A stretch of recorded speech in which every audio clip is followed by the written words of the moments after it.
السلام عليكم ورحمة الله وبركاته. من مطبخ هناء حلو وحادق هنعمل معانا الطحينة بطريقة سهلة وبسيطة. تعالوا بينا نشوف المكونات. معايا كوباية زيت، كوباية سمسم، كوباية سوداني، كوباية دقيق. الدقيق هيكون شوية أزيد من المكونات. أول حاجة هدي السمسم تحميصة بسيطة قوي اهو، هنديله تحميصة بسيطة قوي. هطلع بس الزيوت اللي فيه، مش هخلي لونه يغمق، حاجة بسيطة قوي بس اهو. خد تحميصة بسيطة اهو، زي ما يكون هو لونه زي ما هو، يعني مش هحمصه تحميصه، بس هطلع الزيوت اللي فيه وكده. خلاص كده، خلاص كده هشيله. برضو هحمص السوداني تحميصه بسيطه، بحيث ان هو يطلع الرطوبه منه بس والزيوت اللي فيه. والدقيق برضو هعمل له كده، هاخد له تقلبتين بس مش كتير، اطلع الرطوبه اللي فيه. كل حاجه بتفضل زي ما هي بلونها، يعني سمسم هيفضل زي ما هو فاتح والسوداني، بس اهم حاجه ان انا اطلع الرطوبه والزيوت اللي فيه. تشويحات بسيطه قوي.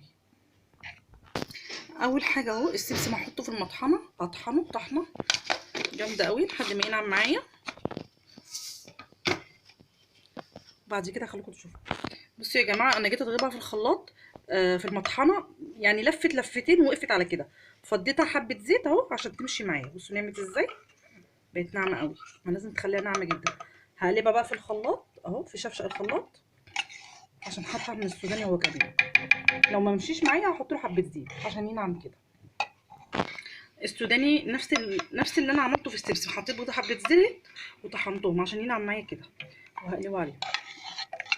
بصوا بقى نعمل ازاي.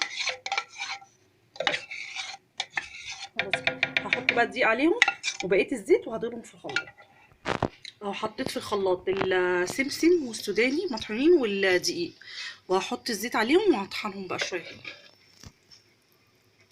وبعد كده خليكم تشوفوا.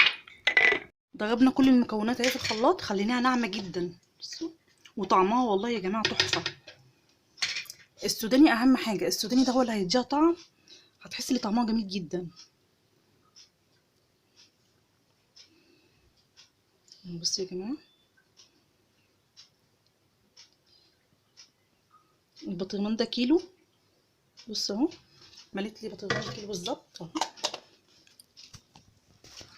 اعملوها في البيت، حلوه وموفره والطعم جميل قوي.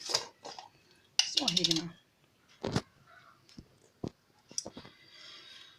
يا رب تكون وصفاتي عجبتكم. من مطبخ هناء حلو وحادق، والسلام عليكم ورحمه الله وبركاته.